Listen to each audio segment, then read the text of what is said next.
आज हम फिजिक्स की दुनिया में थोड़ा और गहरा उतरते हैं और बात करते हैं मोशन इन अ प्लेन की, मतलब समतल में गति। सोचिए कोई चीज सीधी रेखा में चले, वो तो समझना आसान है ना? पर जब वो मुड़ती है, जिसे गाड़ी मोड़ लेती है, या मान लीजिए हवा में फेंकी गई क्रिकेट बॉल, तो उसकी गति को कैसे समझें? हमारे पास सोर्स के तौर पर एनसीईआरटी फिजिक्स की किताब का चैप्टर 3 है और हमारा मकसद है ये समझना कि 2 डायमेंशंस में मोशन का वर्णन कैसे होता है और इसमें वेक्टर्स वो इतने इंपॉर्टेंट क्यों हैं।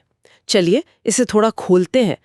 शुरुआत कहाँ से करें? बिल्कुल, देखिए, सबसे पहले ये समझना होगा कि वन डायमेंशन मतलब सीधी रेखा में गति और प्लेन में गति, इसमें फर्क क्या है। सीधी रेखा में डायरेक्शन बताने के लिए प्लस या माइनस साइन काफी होता है। आगे गए तो प्लस, पीछे आए तो माइनस। पर जब आप प्लेन में घूम रहे हैं तो डायरेक्शन बहुत इंपॉर्टेंट हो जाती है और यहीं पर हमें स्केलर्स और वेक्टर्स की जरूरत पड़ती है।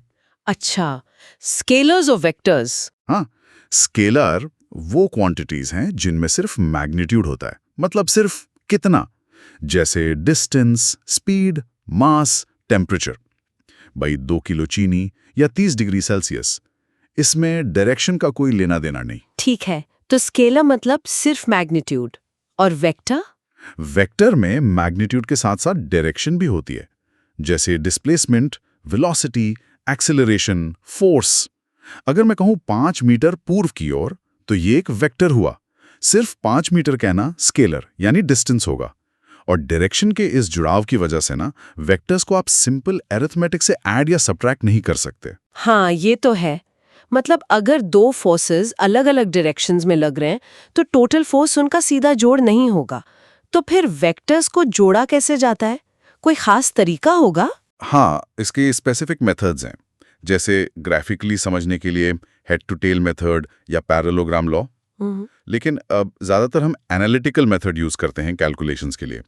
इसमें हम वेक्टर को उसके कंपोनेंट्स में तोड़ देते हैं, यूजुअली एक्स और वाई डायरेक्शंस में। कंपोनेंट्स में तोड़ना? ये क्या होता है? हाँ, मतलब वेक्टर का एक्स डायरेक्शन में कितना असर है और वाई डायरेक्शन में कितना।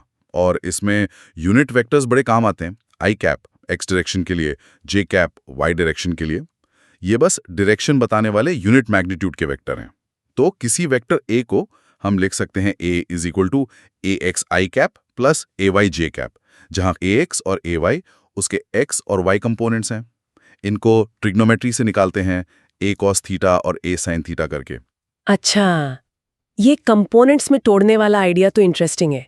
तो इसका मतलब ये हुआ कि मोशन इन अ प्लेन को समझने के लिए हम पोजीशन, वेलोसिटी, एक्सेलरेशन, इन सबको भी वेक्टर्स की तरह देखेंगे। एग्जैक्टली, बिल्कुल सही।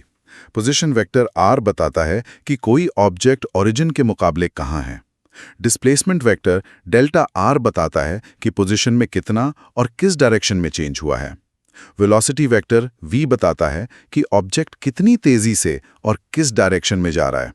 और एक खास बात, वेलोसिटी वेक्टर हमेशा ऑब्जेक्ट के पाथ के टेंजेंट होता है। टेंजेंट मतलब स्पर्श रेखा की दिशा में। हाँ, सोचिए अगर कोई चीज घूम रही हो और अचानक सब फोर्सेस हट जाएं, तो वो उसी डायरेक्शन में सीधी चली जाएगी जिधर उस मोमेंट पर उसका वेलोसिटी वेक्टर था। और एक्सेलरेशन वेक्टर ए, वो भी वेलोसिटी की डायरेक्शन में ही होता है क्या हमेशा? जरूरी नहीं। ये बड़ा इंटरेस्टिंग पॉइंट है।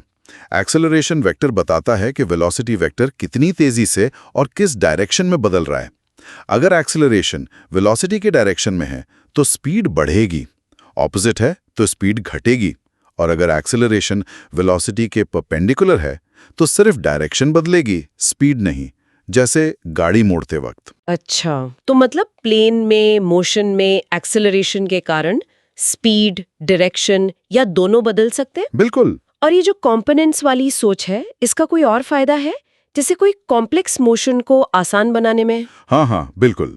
इसका सबसे बड़ा फायदा तब दिखता है जब एक्सेलरेशन कांस्टेंट हो। तब हम प्लेन में हो रहे मोशन को 2 इंडिपेंडेंट वन डायमेंशनल मोशंस का जोड़ मान सकते हैं, एक एक्स डायरेक्शन में, एक वाई डायरेक्शन में। और ऐसा इसलिए कर पाते हैं क्योंकि अगर एक्सेलरेशन सिर्फ एक डायरेक्शन में है, जैसे ग्रेविटी नीचे की तरफ, तो वो दूसरी डायरेक्शन की मोशन को अफेक्ट नहीं करता। और इसका सबसे कॉमन एग्जाम्पल तो प्रोजेक्टाइल मोशन है ना? जैसे हवा में बॉल फेंकना या भाला फेंकना। बिल्कुल, प्रोजेक्टाइल मोशन एक क्लासिक उदाहरण है। अगर हम एयर रेजिस्टेंस को इग्नोर करें, तो हॉरिजॉन्टल डायरेक्शन यानी एक्स डायरेक्शन में कोई एक्सेलरेशन नहीं होता, तो हॉरिजॉन्टल वेलोसिटी कांस्टेंट रहती है। अच्छा। और वर्टिकल डायरेक्शन यानी वाई डायरेक्शन में ग्रेविटी के कारण कांस्टेंट एक्सेलरेशन -g नीचे की ओर होता है। तो ये दो मोशंस मिलकर एक कांस्टेंट वेलोसिटी वाली और एक कांस्टेंट एक्सेलरेशन वाली प्रोजेक्टाइल का पाथ कैसा बनाती हैं? पैराबोलिक। Parabolic path. और इस एनालिसिस से हम क्या-क्या पता लगा सकते हैं फिर? हम कई इंपॉर्टेंट चीजें कैलकुलेट कर सकते हैं, जैसे टाइम ऑफ फ्लाइट, मतलब कितनी देर प्रोजेक्टाइल हवा में रहा, मैक्सिमम हाइट यानी वो कितनी ऊंचाई तक गया, और हॉरिजॉन्टल रेंज मतलब हॉरिजॉन्टली कितनी दूर जाकर गिरा। और गैलीलियो ने एक बड़ी इंटरेस्टिंग बात बताई थी, सेम इनिशियल स्पीड के लिए 45 डिग्री से जितना कम एंगल पर फेंको या जितना ज्यादा पर फेंको, जैसे 30 डिग्री और 60 डिग्री, रेंज सेम होती है। अरे वाह, ये तो कमाल है। अच्छा, अब एक और केस लेते हैं, यूनिफॉर्म सर्कुलर मोशन। जब कोई ऑब्जेक्ट एक कांस्टेंट स्पीड से सर्कुलर पाथ पर घूमता है, स्पीड तो कांस्टेंट है, पर क्या यहाँ एक्सेलरेशन होता है? हाँ, यही तो मजेदार बात है, एक्सेलरेशन होता है। देखिए, स्पीड भले ही कांस्टेंट हो, पर ऑब्जेक्ट लगातार मुड़ रहा है ना, मतलब उसकी वेलोसिटी की डायरेक्शन लगातार बदल रही है, और वेलोसिटी में किसी भी तरह का चेंज क्या कहलाता है? एक्सेलरेशन। हाँ, सही है। इस एक्सेलरेशन को सेंट्रिपिटल एक्सेलरेशन कहते हैं, अभिकेंद्रीय त्वरण। सेंट्रीपेटल मतलब सेंटर सीकिंग। ये एक्सेलरेशन हमेशा सेंटर की तरफ ही क्यों होता है? क्योंकि ऑब्जेक्ट को सर्कल में घुमाने के लिए जो फोर्स चाहिए होता है ना, सेंट्रिपिटल फोर्स, वो हमेशा सेंटर की तरफ लगता है, जैसे रस्सी से पत्थर घुमाते वक्त रस्सी का टेंशन। और एक्सेलरेशन फोर्स की डायरेक्शन में ही होता है। इस एक्सेलरेशन का मैग्नीट्यूड होता है v²r, जहां v स्पीड है और r सर्कल का रेडियस है। इसे एंगुलर स्पीड ओमेगा के टर्म्स में ω² भी लिखते हैं। पर ध्यान देने वाली बात यह है, इसका मैग्नीट्यूड तो कांस्टेंट है यूनिफॉर्म मोशन में, पर डायरेक्शन लगातार बदल रही है, हमेशा सेंटर की तरफ, इसलिए ये कांस्टेंट वेक्टर नहीं है। अच्छा, तो ये v²r, इसका मतलब तेज घूमो तो ज्यादा एक्सेलरेशन चाहिए, बिल्कुल। और छोटे सर्कल में घूमो तो भी ज्यादा एक्सेलरेशन चाहिए। बिल्कुल, तेज मोड़ काटने के लिए ज्यादा सेंट्रीपेटल एक्सेलरेशन चाहिए होता है। तो कुल मिला के बात ये समझ आई कि वेक्टर्स कितने जरूरी हैं मोशन इन अ प्लेन को समझने के लिए। ये सिर्फ मोशन डिस्क्राइब करने का तरीका ही नहीं देते, बल्कि प्रोजेक्टाइल मोशन और सर्कुलर मोशन जैसी गतियों को एनालाइज करने में भी मदद करते हैं। और ये 2D मोशन को 2 1D मोशंस में तोड़कर देखना, ये तो वाकई एक पावरफुल टूल लगता है। बिल्कुल, ये कॉन्सेप्ट्स फिजिक्स की फाउंडेशन है, आगे बहुत जगह काम आते हैं। चलिए जाते जाते एक सवाल छोड़ जाते हैं सोचने के लिए।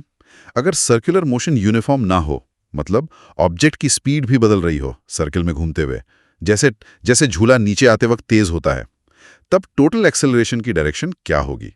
क्या वो अब भी सिर्फ सेंटर की ओर होगी या उसमें कुछ और भी जुड़ेगा? जरा सोचिएगा इस पर।